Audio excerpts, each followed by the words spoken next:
On Christmas morning, 1945, a mountain home in West Virginia crumbled into smoldering embers, leaving a family to mourn 5 children who simply vanished into the void. It is a story of a midnight inferno that defied the laws of physics, a mystery that has haunted investigators for nearly 80 years. Before the tragedy, Fayetteville was a quiet, unassuming town nestled in the Appalachians, a place where people knew their neighbors and the cycles of the seasons. George Sodder, a hard-working immigrant from Sardinia, had built a comfortable life for his wife Jenny and their 10 children. They were the portrait of the American dream, a family anchored in their local community, unaware that the darkness was already gathering at their doorstep. The air was crisp, scented with pine needles and the promise of a peaceful holiday, as the children played in the soft, biting chill of December. Little did they know, the machinery of a nightmare was already in motion. The phone lines were about to go silent, the ladder was about to be moved, and the night sky was about to glow with a fire that would consume more than just wood and stone. It began as a typical, joyous evening, the kind where laughter echoes off the wooden walls and the warmth of the hearth creates a sanctuary against the winter gloom. But beneath the facade of familial bliss, odd occurrences flickered like warning signs in the periphery.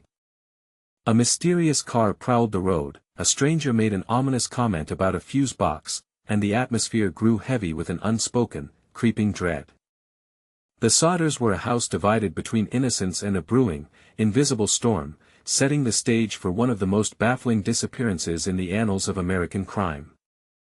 As the clock ticked closer to midnight, the world held its breath, waiting for the spark that would ignite a decades-long search for the truth. The chime of the grandfather clock had barely faded into the floorboards when the phone rang, a sharp, jarring intrusion into the midnight stillness.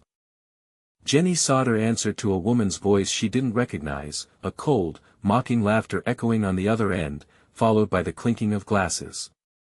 Outside, the world was bathed in a suffocating, unnatural quiet.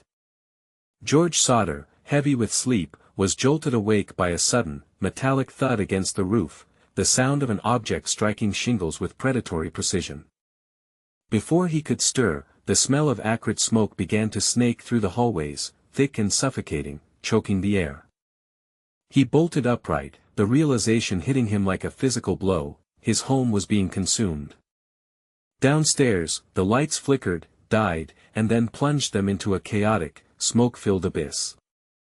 The electrical wires had been cut, severed with surgical intent, leaving the house trapped in a tomb of shadow. George scrambled toward the children's room, but the staircase was already a furnace, a wall of flickering orange tongues licking the wallpaper. He clawed at the windows, desperate for the ladder he had left resting against the exterior wall just hours before. But it was gone, vanished into the freezing West Virginia night as if claimed by ghosts. Below, the family's truck stood silent, its engine refusing to turn, sabotaged by a hand that knew exactly how to render them helpless. Jenny watched in horror as her husband fought the inferno, his hands blistering against the heat.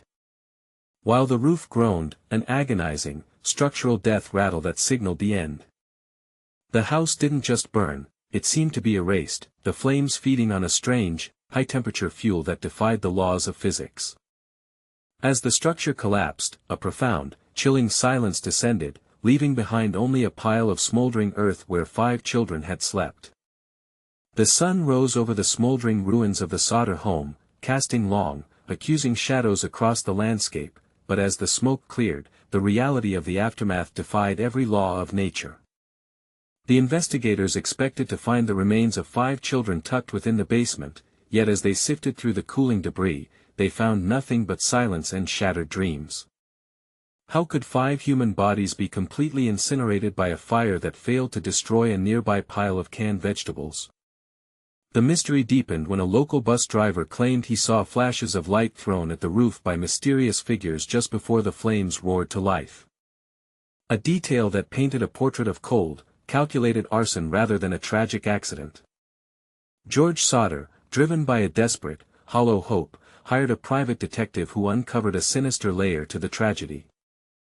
Suggesting that the mafia, specifically the Sicilian crime syndicate, had targeted him due to his outspoken criticism of Mussolini. Whispers circulated about a man who had visited the home months prior, warning that their house would go up in smoke and their children would pay for George's political defiance. The authorities dismissed these claims, yet the evidence remained chillingly inconsistent. A telephone line found neatly severed with a pair of professional cutters suggested premeditation, while a ladder discovered lying far from the house implied someone had been waiting in the dark, preparing for an escape, or an abduction. Every tip that drifted into town, every fleeting glimpse of a child in a passing car, kept the parents tethered to a nightmare that refused to end. The police investigation stalled in a haze of bureaucratic apathy, ignoring the anomalies that turned a grieving family's world upside down. As the ashes settled, the truth seemed to evaporate, leaving behind a vacuum of information that would haunt the town of Fayetteville for decades to come. The fire wasn't just a physical event, it was a surgical extraction of a family's joy, leaving the parents to scour the earth for ghosts that simply wouldn't stay buried in the dust. The decades that followed transformed the tragedy into a permanent fixture of Appalachian folklore, a haunting reminder that some doors in history can never be fully closed. George and Jenny, fueled by a grief that transcended human limits, erected a stark, towering billboard overlooking Route 16, their children's faces frozen in time against the weathered wood. Even as the couple eventually succumbed to time, the mystery did not wither. Instead, it curdled into a modern obsession, drawing investigators, amateur sleuths, and internet analysts into a labyrinth of conflicting testimonies. To this day, the case remains an open, bleeding wound in the records of the Fayetteville Police Department, devoid of physical closure or biological proof. Critics and historians continue to sift through the fragmented testimonies, the mysterious bus driver's account, the strange metallic objects found in the ruins, and the enigmatic photograph mailed from a Kentucky post office years later, wondering if the truth was suppressed by powerful, invisible hands. The legacy of the Sodder disappearance persists as a cautionary tale of institutional negligence, leaving the public to grapple with the unnerving possibility that 5 children were systematically erased. As the digital age breathes new life into old archives, the question is no longer just what happened on that frozen Christmas night, but who stands to benefit from keeping the silence absolute. The embers may have cooled 8 decades ago, but the chilling stillness of the valley remains, waiting for someone to finally pull the thread that unravels the dark fabric of this impossible crime. If you think the truth is finally within reach, look closely at the shadows cast by the past, for the Sodder children are still watching us from the silent corners of history, waiting for a story that ends in justice rather than dust.